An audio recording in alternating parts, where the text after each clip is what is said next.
The Incredible Hulk will not be presented this evening.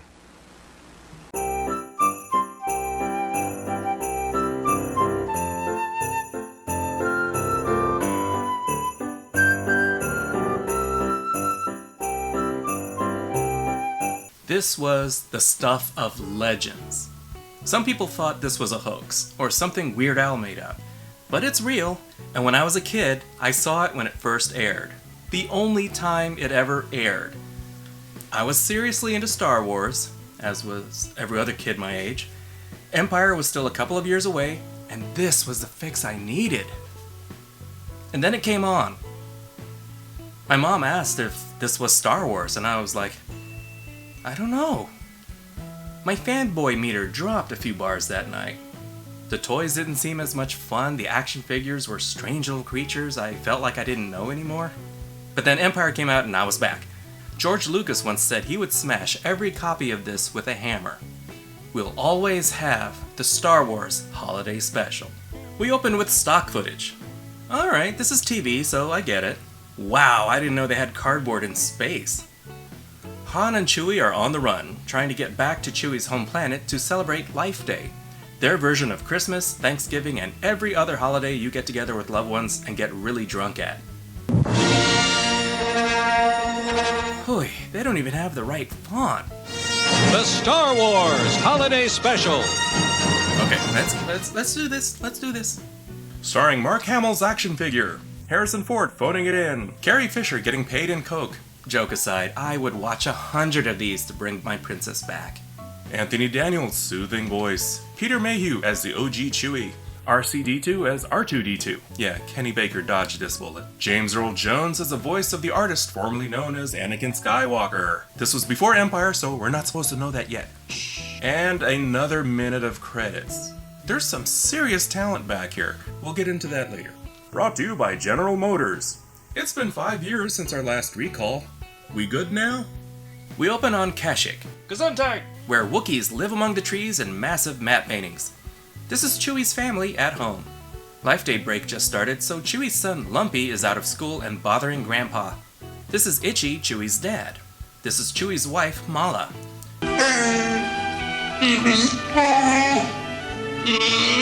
Yes, this entire sequence is in Wookiee growls. These are nicknames. Their actual names are much longer in Wookiee speak. Chewie, Chewbacca, you know. It just makes me feel like Itchy needs a bath and Lumpy needs to see a doctor. I think it's adorable seeing a Wookiee in an apron. You try getting bacon grease out of hair. They're waiting for Chewie to get home for the holidays.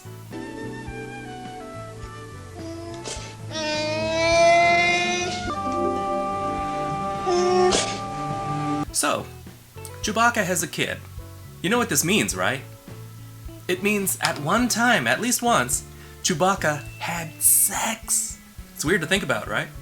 Ironically, totally shaved. Ow! This is what they do for fun. Lumpy watches a holographic circus.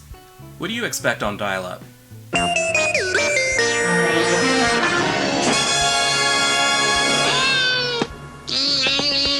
Worried, the wife starts calling around to Chewie's friends. First, Luke, who's rebuilding a 1974 Plymouth. Where's Chewbacca? Oh, thank God, English. I think he looked more convincing in The Mandalorian. Spoilers. All I can tell you is that he and Han left here on schedule. He hasn't seen Chewie or himself in a mirror lately. Before Billy Mays, there was Son Dan, played by Art Carney. Yes, the Art Carney. Hey, Ralphie boy! He sells shit to off-duty Imperials. Besides shaving and hair trimming, it's guaranteed to lift stains off clothing, faces, and hands. In half the time of the old XP21.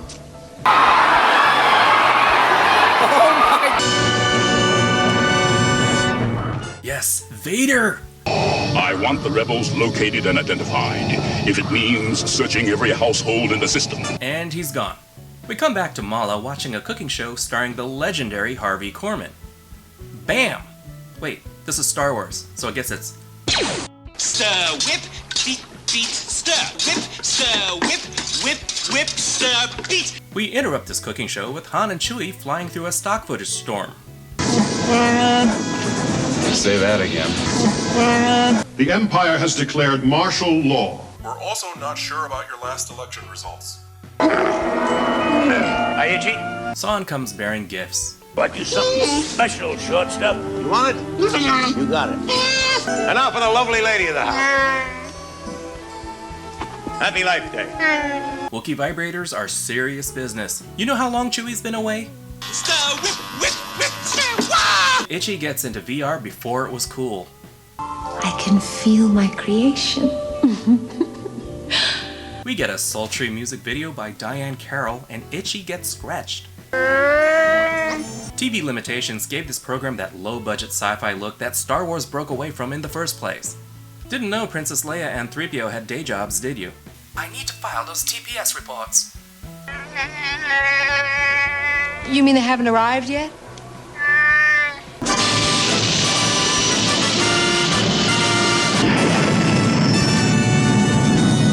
Guess who's coming to dinner? Random house check. Nobody mentioned the Ewok hiding in the attic. You are being very foolish. We have ways of making you... No, you don't want to touch that. Will you get on with it? Honeymooners reference lost on an uncaring galaxy. After these messages. We'll be right back. I'm a hacker. I'm hacking your files and stuff. No, you're not. So? I have AtlasVPN. It won't keep me from stealing your identity and leasing a Tesla. Not with my credit rating. And not with AtlasVPN, which uses military-grade encryption to keep me anonymous, and keeps hackers like you away from my personal information. The government is spying on you. No, they're not. Not with AtlasVPN. What about the ghosts from Pulse? Keeps them out too. Now I'll have to go back to stripping. We've all been stuck at home lately. A lot. So the internet is vital for entertainment, banking, and shopping. If you can't get to the theater, you can still stream from many platforms online. Netflix, Amazon Prime, Hulu. Securely stream your favorite movies in 4K. We keep getting blocked. We're over Canada right now. Don't make us destroy your planet. We just want to watch Big Mouth. If you can't access content in your region, AtlasVPN offers a wide selection of server locations worldwide, granting access to region-blocked content. Show us immediately. Link in the description. Some green guy is trying to steal my identity. Not with your credit reading. It's time to switch to AtlasVPN. Here, watch Jefferson Starship instead. We built Cloud City.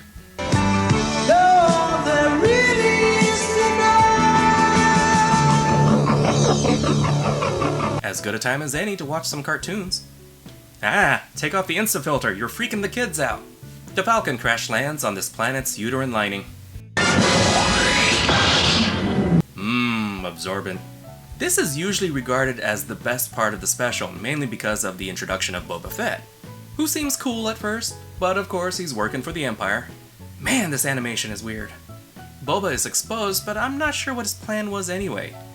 He could have captured them easily, but he helped everyone out. Gotta go, I still have to capture you, then go out like a bitch later.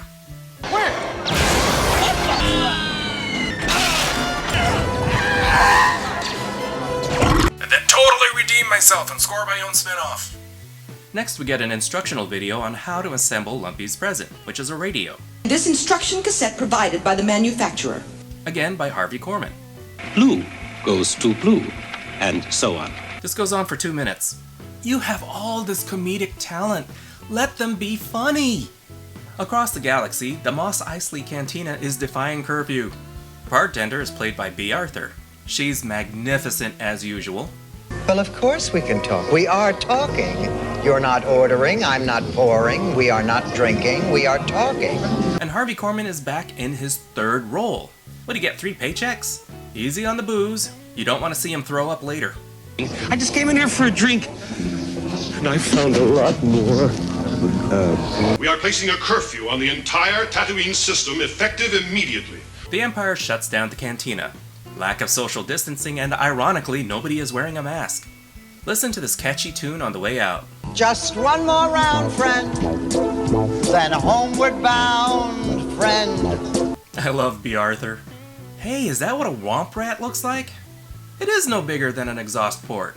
I'm sure that Imperial stimulus package will keep me from going under.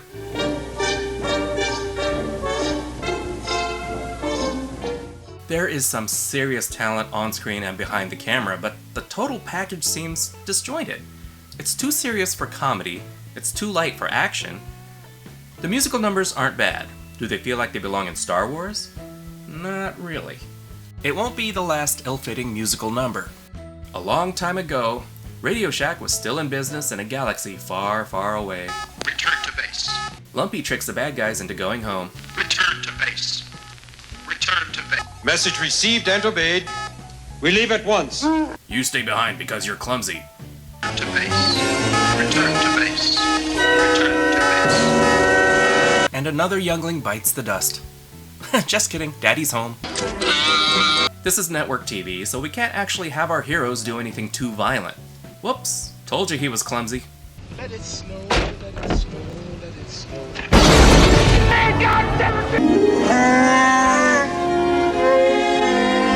To avoid trouble with the dead trooper, they throw him under the bus.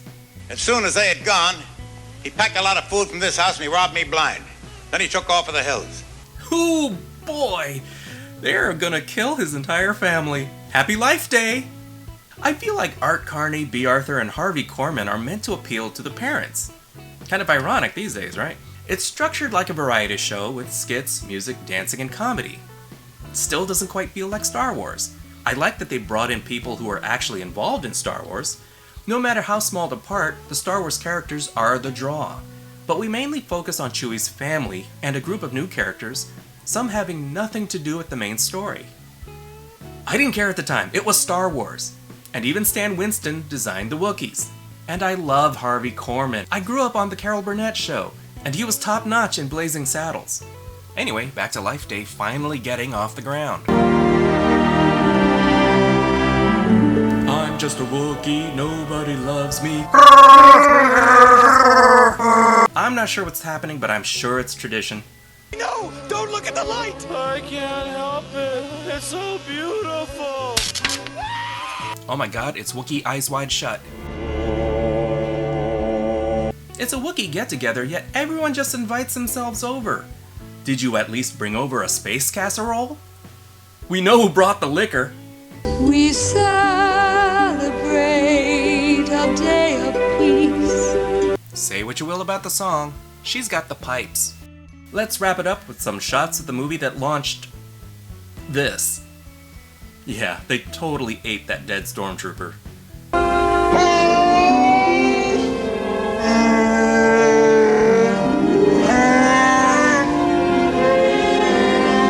And that was the Star Wars Holiday Special. We preempted the Hulk for this. In the 70s, everyone had variety shows, even the Bradys. This had very little involvement from George Lucas and instead was created by 70s variety show writers and producers. Can you tell? It was hard to sit through the first time, and it doesn't really get better with age. The Star Wars Holiday Special is 2 Bs. It's bad, it's corny, even for a product of its time. Futuristic yet horribly dated. But still, there's something special about it. The fact that it's only been officially aired once and you can't get a legit copy anywhere. That makes this a weird, twisted little snowflake. A unique gem. It has to be experienced at least once. You decide if it's canon. There is nostalgia to be had here. Back when Star Wars was a single movie, when there was so much unwritten, so much unspoiled, no Jar Jar, no Mary Sue's, no special editions. It was a time when Han Solo shot first. We were eager to see where Star Wars would go, but this little misstep was a small rest stop at the dawn of a cultural phenomenon. A forgotten chapter, but still significant. From a certain point of view. And it gave us a small, supplementary glimpse of a galaxy far, far away. Thank you so much for watching. Like, subscribe, comment the bell, you know, the usual YouTube stuff. This is theNewBee, and I'll see you later, kids. Merry Christmas, Happy Hanukkah, Happy Holidays, and of course, Toodles!